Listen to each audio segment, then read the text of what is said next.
இது வைகோவினுடைய முடிவு மட்டுமல்ல, இதை அடுத்த கட்டத்துக்கு கொண்டு போனதில் தாவேகாவும் வேலை பார்த்திருக்கிறது.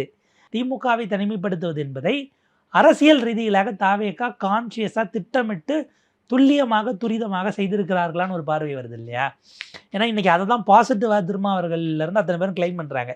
அவர் நினச்சிருந்தா பாஜகவோட அதிமுகவோட என்டிஏலேருந்து ஆட்களை கூப்பிட்டு ஆட்சி அமைச்சிருக்கலாம். மதச்சார்பற்ற சக்திகள் அவர் எங்ககிட்ட தானே வந்தார். அப்போ தான் எங்களுக்கு நம்பிக்கை வந்தது இவர் ஆர்எஸ்எஸ் பிள்ளைன்னு நம்ம விமர்சித்தோம். பட் இவர் அப்படி இல்லை போல இருக்குங்கிற நம்பிக்கை வந்ததாக திருமாவர்கள் அந்த ஓப்பன் டாக் நிகழ்ச்சியில் பேசுகிறாரு.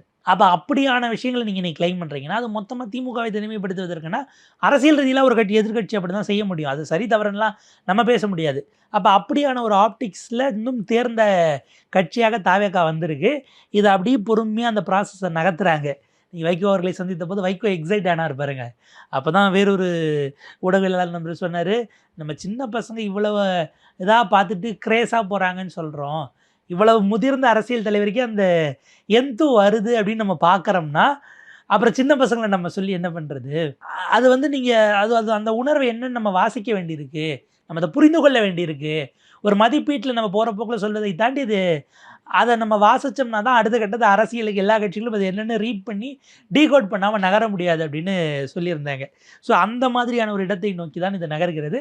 திமுக மோரார்லெஸ் இன்றைக்கு தனிமைப்படுத்தப்பட்டிருக்கிறது.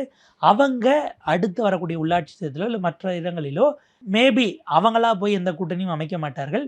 தனித்து போய் கட்சியை வளர்க்கலாம் என்கிற முடிவை நோக்கி தான் அவங்களும் நகர்ந்திருக்கிறாங்க. மேபி இது வந்த வாய்ப்பை நாம் பயன்படுத்தி கொள்வோம், நம்ம சொந்த செல்வாக்கிலே போய் நின்று பார்ப்போம் என்கிற ஒரு பரிசோதனைக்கும் திமுக நகர்ந்திருப்பதாக தான் தெரியுது.